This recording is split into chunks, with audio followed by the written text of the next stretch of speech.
Que ça serait moche, je dirais non, mais visiblement que les Parisiens par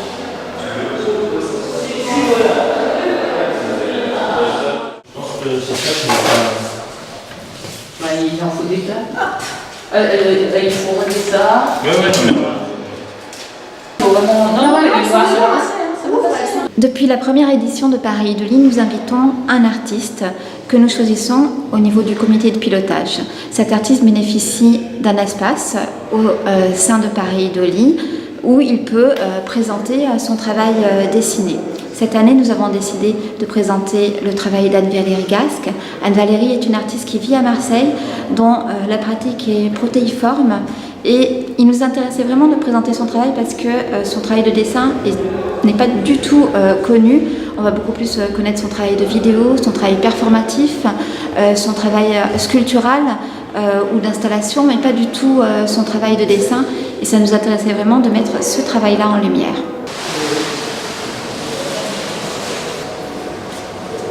Moi, j'ai un travail qui essaye de vérifier en permanence comment une œuvre est un possible moment de révolution au sens vraiment premier du terme. Comment ça nous apprend à voir autrement le réel, à habiter autrement le monde, comment ça bouleverse en fait nos certitudes ou nos formatages. Voilà. C'est vraiment à chaque fois l'apparition possible d'un autrement. Voilà, c'est ça qui m'intéresse dans l'art en général et c'est ce que j'essaye à chaque fois de développer dans mes pièces. Chaque œuvre étant une forme d'hypothèse de réponse à cette question, comment l'art me transforme en fait, transforme le monde, la pensée que j'ai du monde et mon être au monde.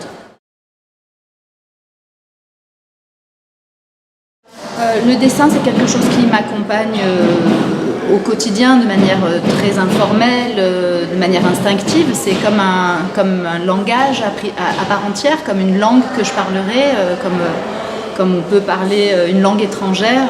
Le dessin, pour moi, est un langage à proprement parler. Donc, en fait, je pense pas si je fais du dessin ou pas du dessin. Voilà, ça accompagne mon travail de manière régulière. Après, il y a des moments où le dessin prend son autonomie dans la manière dont je l'aborde et développe une proposition plastique autonome, voilà, qui a comme un point de résurgence comme ça. Et c'est ce que je présente ici, par exemple. Il y a 3 projets qui sont présentés ici. Le premier qui est juste au-dessus de moi développe des recherches d'archétypes d'architecture contemporaine. C'est-à-dire j'essaye de travailler sur un modèle qui serait comme l'écriture universelle de ce qu'est l'architecture contemporaine aujourd'hui. Et en fait, il s'avère que j'ai orienté mes recherches vers l'écart qui existe aujourd'hui entre la virtuosité du dessin de l'architecture et sa réalité constructive.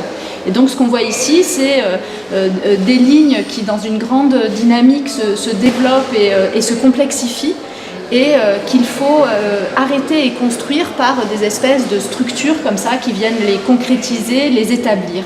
Et c'est cet écart, c'est un dessin qui est assez critique, mais c'est cet écart qui m'intéresse aujourd'hui dans cette série-là. Je propose une autre série qui s'appelle Spatium. Le terme indique que l'espace est une question de temps, que j'ai développé au Fusain suite à la visite de carrières de marbre intérieures à Carrare. Et donc là, l'idée, c'est plutôt de venir faire exploser la dimension architectonique de la carrière, qui est le lieu où c'est par le retrait et la destruction qu'on va édifier quelque chose. Et enfin, le dernier projet qui est ici, va donner lieu à un livre d'artiste, mais c'est une série de 26 empreintes de pierres lithographiques ancrées en noir sur papier. Et ça constitue à mes yeux un alphabet révolutionnaire. Donc c'est en fait l'encre, ça va être, si vous voulez, le texte de tous les textes, l'impression de le livre de tous les livres. Voilà. Et donc ce vocabulaire plastique-là va donner lieu à un livre qui s'appelle 26 Blank Rocks, qui va sortir là, la semaine prochaine chez L'Endroit Édition, un éditeur à Rennes, et qui s'ouvre sur une citation mallarméenne qui dit « Je ne sais pas d'autre bombe qu'un livre ».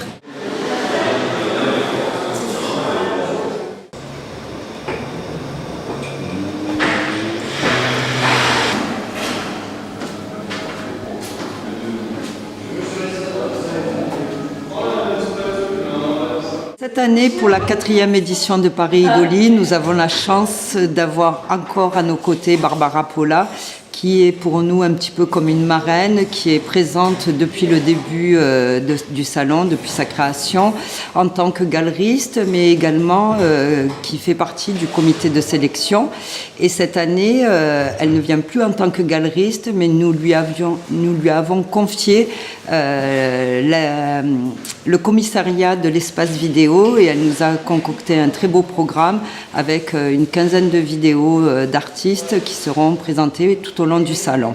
Elle a aussi eu l'envie d'associer à sa venue un des artistes qu'elle défend, Julien Serve, pour qu'il puisse en fait nous faire un joli cadeau et proposer un wall drawing dans la salle de restaurant, et aussi une proposition pour la salle VIP qui est en cours de réalisation. En fait, j'ai travaillé sur l'histoire du rhinocéros de Durer. Le rhinocéros de Durer, en fait, c'est un cadeau du sultan de Cambay pour le roi Emmanuel Ier du Portugal. C'était le premier rhinocéros en Europe depuis plusieurs siècles. C'était vraiment une curiosité. Et suite à ça, le roi du Portugal a voulu offrir le rhinocéros au pape Léon X. Et en chemin, donc en bateau, il s'est arrêté en face de Marseille à l'île d'If. Et en repartant, le bateau a sombré au cours d'une tempête et le rhinocéros est mort. Ce rhinocéros a été gravé par Dürer, mais il ne l'a jamais vu. En fait, il l'a gravé d'après des descriptions et quelques croquis faits par des artistes anonymes. Et donc c'est ce rhinocéros que je voulais faire ressortir des flots. Donc il est échoué dans une vidéo que je présente en bas. Et ici c'est donc le rhinocéros fantasmé par Dürer que j'essaie de reproduire sur le mur. Voilà. Et dans la salle VIP, c'est une vague, toute simple, qui vient se développer sur le mur. Ce rhinocéros, il représente beaucoup de choses. C'est l'écart entre la réalité des choses et le fantasme qu'on peut en avoir. Il représente aussi tout ce qu'on oublie et que la mer vient nous révéler finalement en rapportant ce corps sur une plage. On peut y voir la métaphore de beaucoup de choses, notamment des réfugiés, je pense, aujourd'hui. Voilà.